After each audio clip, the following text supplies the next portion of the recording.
Grabatzen ari garen unean goizeko ordua eta izateko 3 minutu falta diren honetan,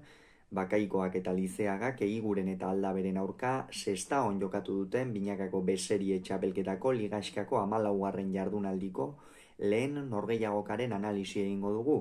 Gogoratuko dugu, Eiguren eta Aldabe zirela favorito, baina Bakaikoak eta Lizeagak pronostikoak hautsiz 22 eta 13 irabazi diete.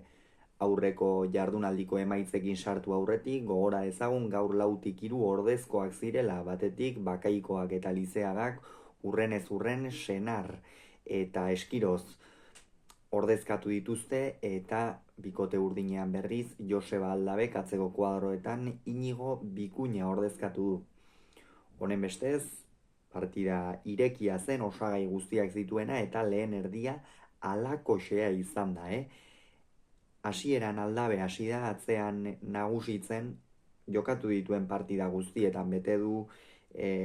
naiz eta profesionaletan 2 urte besterik ez eman jada eskarmentatua dagoen pilotaria da, egindako pilotaria da, eta hori kantxan egoterako garaian ere asko nabaritzen zaio Joseba Aldaberi, garantia handiko atzelaria da, eta asperentzat oso baliagarria inolako zalantzari gabe. Eta hasiera horretan Eiguren eta Aldabe nagusi izan dira, ez Bakaikoa eta Lizeaga gaizki ari zirelako, izan ere tanto amaitze ikeragarri kostatzen zitzaien bai batzuei eta bai bestei, defentsa handiko partida egin dute bi bikoteek eta lehen erdia ikeragarria izan da, 12 eta 11 aurreratu dira Bakaikoa eta Lizeaga, eta hortik aurrera egan joan dira. Hemen Lizeagaia da asko jokatzen hasi da, eta nabarmendu nahiko nuke Ekain Lizeagak azken asteetan egindako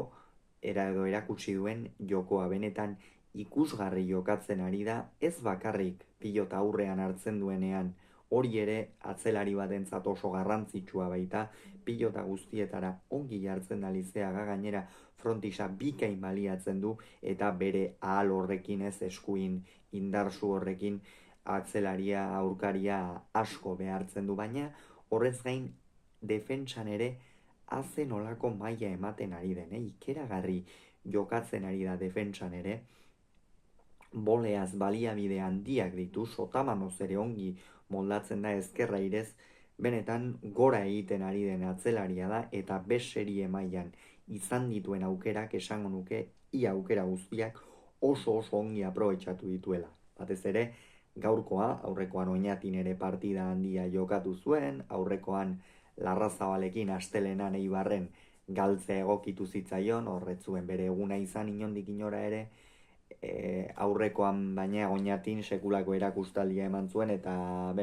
azken asteetan behintzat maila handia erakusten ari da Lizeaga, eta bigarren zatian horixe erakutsi du, erabat Aldaberi bizkarra erakutsi dio, horrek Eiguren erabat jokozkanpo utzi du, eta bat ere abagune garbirik gabe, Joanes Bakaikoak berean jarraitu du, eta ondorioz 18 eta 11 aurreratu dira, jada oso zail zeukaten urdinek, mentalki ere eta fisikoki esango nuke Joseba Aldabe izan dela gehien erori dena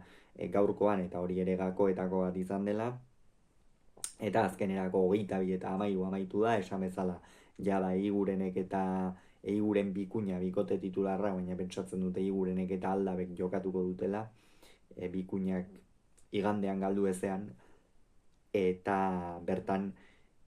horixe, playoffetan izango dira Eiguren eta Aldabe, Senar Eskiroz bikote titularra berriz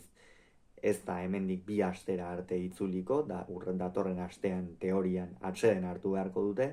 eta oso ongi etorriko zaien atseden aldia izango da inolako zalantzari gabe. Hauxe beraz esan beharreko, horrengoan gehiago izango zuen, bitartan ongi izan agur.